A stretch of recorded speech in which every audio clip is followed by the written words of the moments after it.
দ্বিতীয় শ্রেণীর প্রিয় শিক্ষার্থী এসএলদার স্যার ইউটিউব চ্যানেল থেকে তোমাদের সবাইকে স্বাগতম। আজকে তোমাদের জন্য আরেকটি নতুন ভিডিও নিয়ে এসেছি। গণিত মডেল প্রশ্ন সেট নম্বর 4, দ্বিতীয় শ্রেণী, প্রথম পর্যায়ক্রমিক মূল্যায়ন।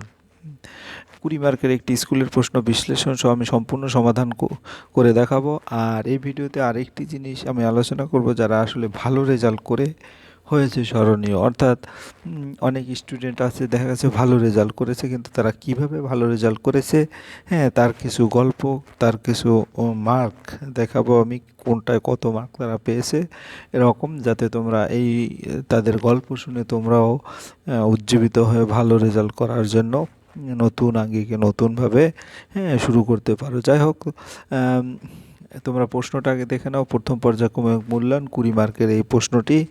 আর যারা ভালো রেজাল্ট করেছে দেখো, এখানে আমি প্রথমেই যদি বলি, দেবদত্তা মাঝি 2023 সালে মাধ্যমিকে ফার্স্ট হয়েছে। হ্যাঁ, তা মাধ্যমিকে ফার্স্ট হয়েছে দেবদত্তা মাঝি। তার প্রথম কথা ছিল আসলে টেক্সট বইয়ের কোনো বিকল্প নাই, টেক্সট বইটা ভালো করে পড়বে, ভালো করে জানবে এবং খুঁটিনাটি সমস্ত কিছু টেক্সট বইয়ের আদলে ভালো করে পড়বে। যাই হোক, তার যে প্রাপ্ত নম্বর সেটা যদি আমরা একটু বিশ্লেষণ করি, তাহলে দেখব প্রথম ভাষার মার্ক হচ্ছে 98, অর্থাৎ বাংলাতে সে কিন্তু 98 পেয়েছে। দ্বিতীয় ভাষার ইংরেজিতে সে 100-তে 100 পেয়েছে। গণিত 100-তে 100 পেয়েছে। হ্যাঁ, ভৌত বিজ্ঞান সেখানেও 100-তে 100। লাইফ সায়েন্স জীবন বিজ্ঞান সেখানেও 100-তে 100। ইতিহাস সেখানে 99, অর্থাৎ 1 মার্ক কম পেয়েছে। ভূগোল মার্কসে 100। তোমরা যারা দ্বিতীয় শ্রেণীতে আছো হয়তো ভৌত বিজ্ঞান, জীবন বিজ্ঞান, ইতিহাস এগুলি বুঝো না, কিন্তু তোমাদের এতটুকু ধারণা দিচ্ছি যে দেখো, দশম শ্রেণী মাধ্যমিক পরীক্ষায় তারাও কিন্তু অনেক সাবজেক্টে 100-তে 100 পেয়েছে। কাজেই তোমরা কেন নয়, কাজেই তোমরা ভালোভাবে পড়বে। আর আমি এই ভিডিওতে অনেকটা বেসিক ক্লিয়ার করে তোমাদের বুঝিয়েছি। যাই হোক, তোমরা যারা এখনও আমার চ্যানেলটিকে সাবস্ক্রাইব করোনি, তারা এখনই চ্যানেলটিকে সাবস্ক্রাইব করে বেল আইকনটি প্রেস করে দাও, এরকম আরও অনেক ভিডিও পাওয়ার জন্য। সরাসরি আমি চলে যাব প্রশ্ন বিশ্লেষণে, তারপর একটু বড় করে দেখাই প্রশ্নগুলি, 1-2 এরকম করে বড় করে দেখিয়ে দিচ্ছি। তো এখানে আমরা যদি একটু দেখি প্রশ্ন, শীতকাল বছরের দ্বিতীয়, তৃতীয় নাকি পঞ্চম ঋতু? তা আমরা উত্তর দেব পঞ্চম ঋতু। কিন্তু কিভাবে পঞ্চম ঋতু আমরা যদি একটু বিশ্লেষণ করি, তাহলে দেখবে শীতকাল বছরের আসলে যদি আমরা বলি গ্রীষ্ম, বর্ষা, শরৎ, হেমন্ত, শীত, এই দেখো শীত হচ্ছে পঞ্চম ঋতু। কাজে সঠিক উত্তর পঞ্চম। ঠিক আছে, আমরা পঞ্চমের নিচে দাগ দেব। এরপরের প্রশ্ন হচ্ছে কি, 75 সংখ্যায় দশকের ঘরের প্রকৃত মান। দশকের ঘরের প্রকৃত মান হচ্ছে 7 দশক মানে 70। এককের ঘরের প্রকৃত মান মানে তোমার গিয়ে হলো 5। তাহলে এখন যদি অঙ্ক বলি, তাহলে 7 এবং 5 বিয়োগ করলে কত হয়? উত্তর হয় 2। তাহলে এখানে উত্তরটা 2। আমরা প্রকৃত মান 2, 5 না, কিন্তু 75-এর 7 দশক 5 একক, অর্থাৎ দশকের মান হচ্ছে 70, এককের মান হচ্ছে 75, কিন্তু পার্থক্য তাতে 65 আসে, কিন্তু আমাদের 65 কোথাও কোনো উত্তর নাই। কাজে তবে প্রশ্নে বোঝানো হয়েছে অঙ্কের পার্থক্য 7 বিয়োগ 5 মানে 2। ঠিক আছে, উত্তর হবে 2, অর্থাৎ আমরা 2-এর উপরে এরকম দাগ দিয়ে দেবো। এই যে 2-এর উপরে দাগ দিয়ে দেবো প্রশ্নে। এরপর 2 টাকা 50 পয়সায় আসলে কত টাকা? 2.5 টাকা। হ্যাঁ, কীভাবে 2.5 টাকা? দেখো, 50 পয়সা সমান হাফ টাকা, দ্যাট মিনস 1 টাকার অর্ধেক, 0.5 টাকা। তাই 2 টাকা প্লাস হাফ টাকা মানে 2.5 টাকা, 2.5 টাকা, অর্থাৎ 2.5 টাকা। এরপরে 40 সংখ্যায় 10-এর কার্ড আছে। 10-এর কার্ড আমাদের 4টি কার্ড আছে। এরকম করে 10-এর কার্ড কিন্তু এরকম থাকে, 10, হ্যাঁ, আবার 10, এরকম করে আবার 10, এরকম 4টি কার্ড হইলেই কিন্তু 40 টাকা হয়। ঠিক আছে, প্রতিটায় 10, 10, 10। যাই হোক, তাহলে আমাদের উত্তর হবে 4টি, 10, 10। তাহলে এরপরে আমরা চলে যাব 43 সংখ্যায় 10-এর কার্ড আছে। 43 সংখ্যা, কিন্তু 43 সংখ্যাও 10-এর কার্ড হচ্ছে 4টি। ঠিক আছে, তাহলে 2.5 টাকা আমি একসাথে যদি পঞ্চম এবং এখানে 2। ঠিক আছে, এরপর আমরা 2 নম্বরের প্রশ্ন দেবো, বাম দিকের সঙ্গে ডান দিক মিল করুন। 56কে স্থানীয় মানে বিস্তার করে পাই। তো 56কে স্থানীয় মানে বিস্তার করে 56 মানে 50 যোগ 6 মিলে যাবে, 50 যোগ 6, অর্থাৎ এর সাথে মিলে যাবে। আমরা পরেরটা যদি দেখি, 10, 10, 10 ত্রিভুজ চিহ্ন, এখানে 3টি দশক 5টি একক, অর্থাৎ 30 যোগ 5। আমরা যদি একটু দেখি, এই 56 মিলে পাই এটার সাথে, এবং 10, 10, 10 30, 31, 32, 33, 34, 35, অর্থাৎ 3, 10 আর 5, অর্থাৎ এটার সাথে মিলে যাবে। 48 সংখ্যাটি অঙ্কগুলো পরপর স্থান পরিবর্তন করলে এককের ঘরের প্রকৃত মান।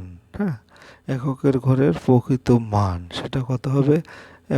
স্থান বিনিময় করলে 4 হয়ে যাবে, 4-এর জায়গায় 8 হবে, আর 8-এর জায়গায় 4 আসবে, অর্থাৎ 4। তাহলে এটা উত্তর হবে। ঠিক আছে, আমরা উত্তরটা একটু দেখে নিই। এককের অঙ্ক 4, এর মান 4, মিলে যাবে 4। উত্তর 10টি একের কাঠ। 10টি একের কাঠে হয়, আমরা যদি এটাতে দেখি 10টি একের কাঠ মানে একটি 10-এর কাঠ। হ্যাঁ, একটি 10-এর কাঠ, এটার সাথে মিলে যাবে।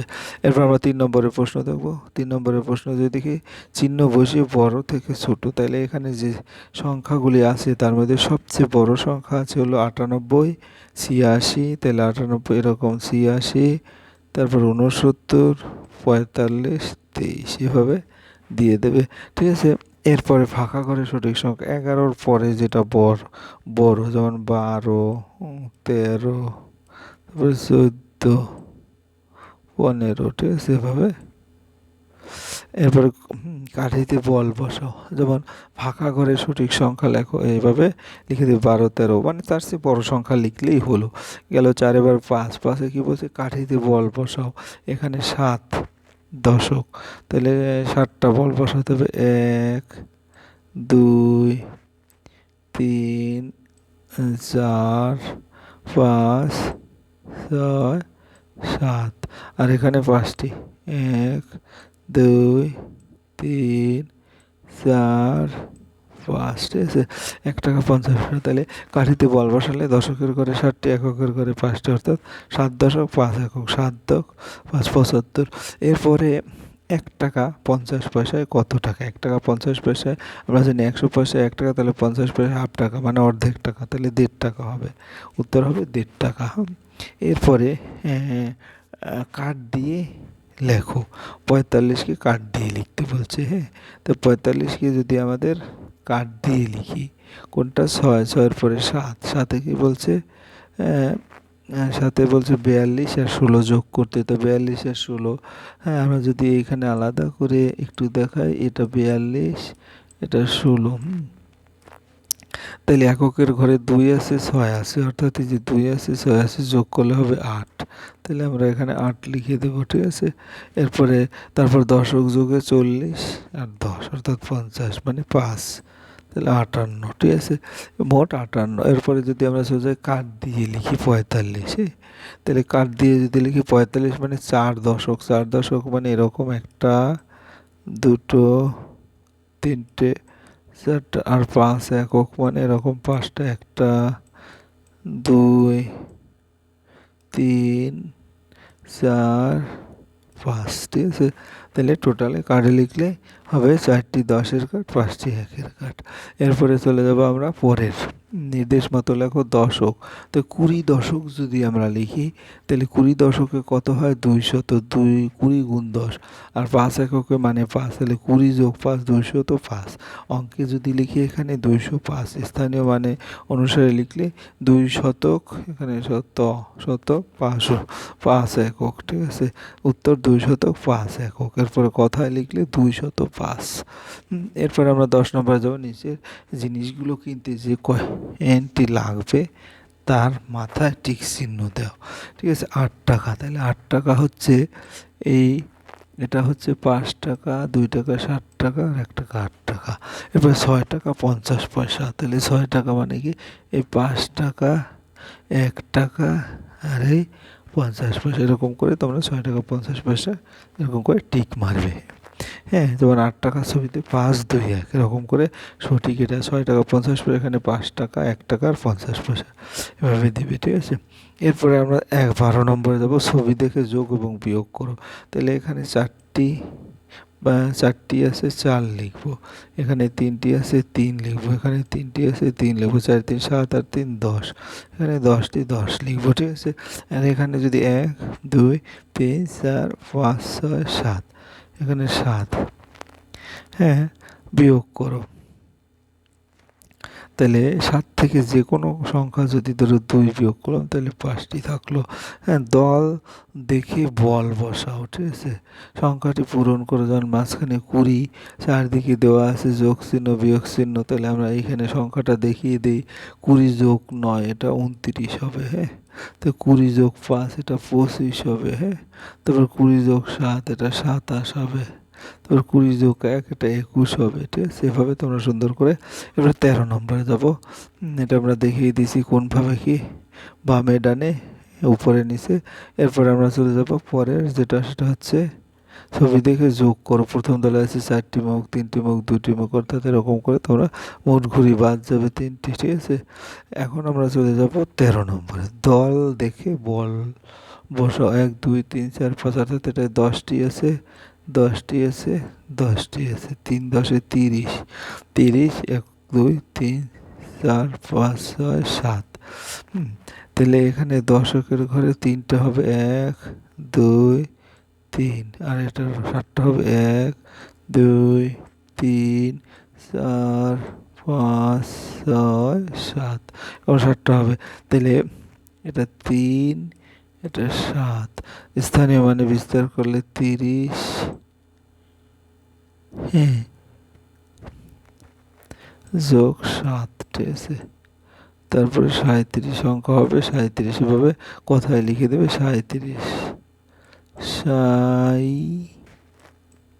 37, এভাবে সুন্দর করে লিখে দেবে। এরপর পরিবেশ দিবস, গাছ লাগাবো আমি ভবন। যাই হোক, এখানে গোল চিহ্ন অনুসারে আমি এখানে দেখিয়ে দিচ্ছি, ওটার তোমার করতে হবে না। এখন আমরা সরাসরি যাব 14 নম্বরে, পরিবেশ দিবসে গাছ লাগাবো আমি বাবন দেবন সুব্রত রূপঙ্কর। সে গাছ লাগিয়েছে সৌম্যদীপ বিনীত সুমিতা। 34টি গাছ থেকে সবাই মিলে মোট কয়টি গাছ লাগিয়েছে? তাহলে প্রথমে 35, এখানে 35 লিখবে, তারপরে 34, ঠিক আছে। তো এটা যোগ করলে 5 আর 4 9, 3 69, অর্থাৎ সবাই মিলে মোট 69টি গাছ লাগানো হয়েছে, অর্থাৎ এখানে 6 9 69টি গাছ। হ্যাঁ, তাহলে পরিবেশ দিবসে আমি বাবন দেবে 35টি, যোগ করি 69, সবাই মিলে 39টি গাছ লাগে। এই ছিল তোমাদের সামগ্রিক প্রশ্ন বিশ্লেষণ। আশা করি ভিডিওটি মনোযোগ সহকারে দেখলে তোমরা সব কিছু বুঝতে পারবে। ভিডিওটি দেখার জন্য অসংখ্য ধন্যবাদ। ভিডিওটি ভালো লাগলে লাইক কমেন্ট শেয়ার করতে ভুলবে না। আজ এই পর্যন্তই, ধন্যবাদ সবাইকে।